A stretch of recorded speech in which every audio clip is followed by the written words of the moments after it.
नमस्कार।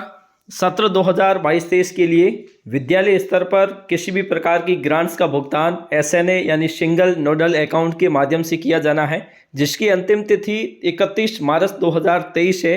यानी कि वर्ष 2022-23 के लिए जितनी भी ग्रांट्स आपको उपलब्ध करवाई गई है, इसे अब आपको 31 मार्च 2023 तक पूर्ण करना अनिवार्य है। अगर आप नहीं कर पाते हैं तो ये लिमिट्स है जो 31 मार्च के बाद खत्म हो जाएगी। उसके बाद में किसी भी प्रकार से दी गई ग्रांट्स का आप भुगतान या खर्च नहीं कर सकते हैं।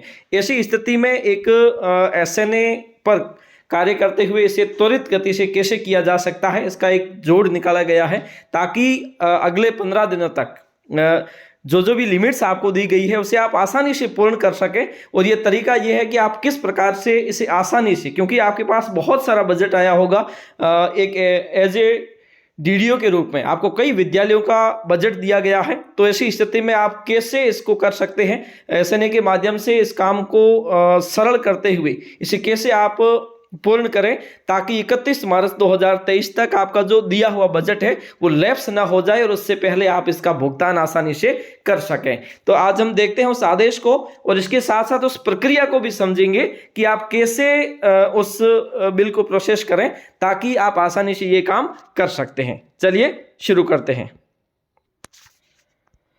तो यह आदेश है वित्त विभाग का और इसका विषय है एसएनए खाता धारक विभागों से संबंधित आईए का मतलब इम्प्लीमेंटिंग एजेंसी द्वारा मल्टीपल वेंडर्स या बेनिफिशियरी के भुगतान का सिंगल बिल बनाने के संबंध में।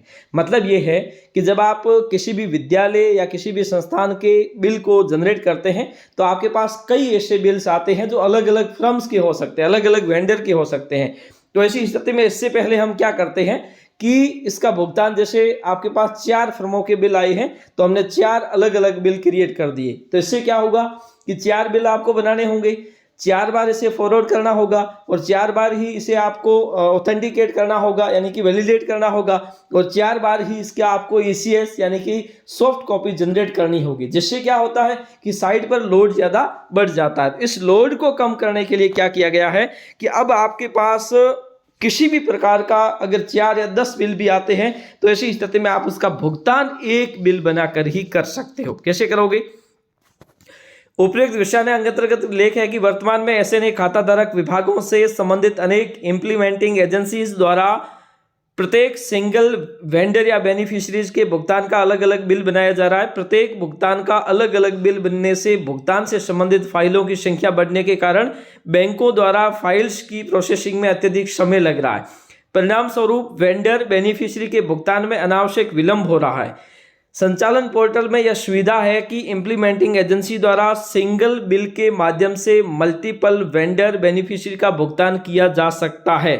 अतः आप यह सुनिश्चित करावें कि आपके विभाग के अधीनस्थ आईएएस द्वारा सिंगल वेंडर या बेनिफिशरीज के भुगतान से संबंधित अलग अलग बिल बनाने के स्थान पर मल्टीपल वेंडर बेनिफिशरी का सिंगल बिल बनाकर भुगतान किया जाए ताकि भुगतान से संबंधित फाइलों की संख्या सीमित हो सके, फलस्वरूप वेंडर या बेनिफिशरी का भुगतान शीघ्र हो सके।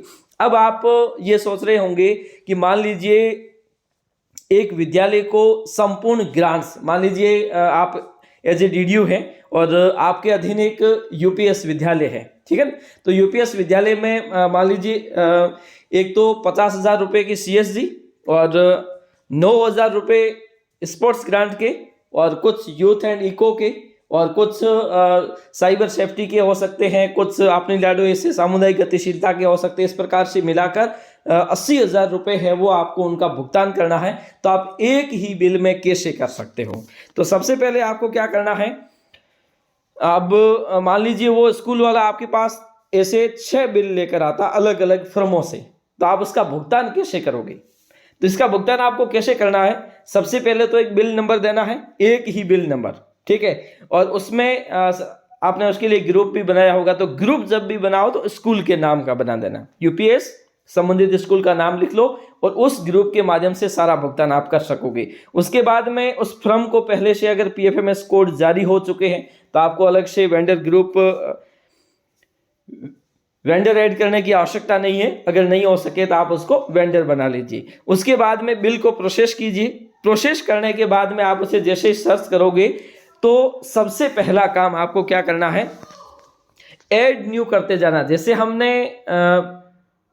इसमें ट्रांसपोर्ट वाउचर के अंतर्गत किया था, उसी प्रकार से आपको उसका भुगतान करना है। तो ट्रांसपोर्ट वाउचर के अंतर्गत हमने क्या किया था कि उसमें हमारे पास जो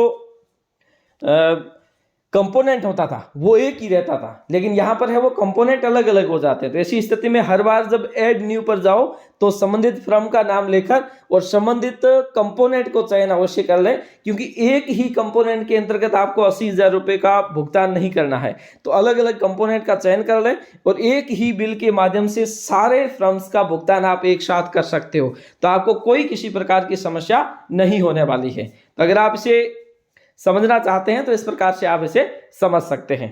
तो आज के बाद अगर आप इस प्रकार से बिल को क्रिएट करते हैं तो आसानी से इसे कर सकते हैं, ताकि आपको कोई किसी प्रकार की समस्या नहीं होगी। तो आप आगे से अगर आप आईए यानी कि इम्प्लीमेंटिंग एजेंसी के माध्यम से बिल बना रहे हो तो सिंगल बिल के माध्यम से आप मल्टीपल वेंडर का भुगतान कर सकते हैं। आज के लिए इतना ही, धन्यवाद।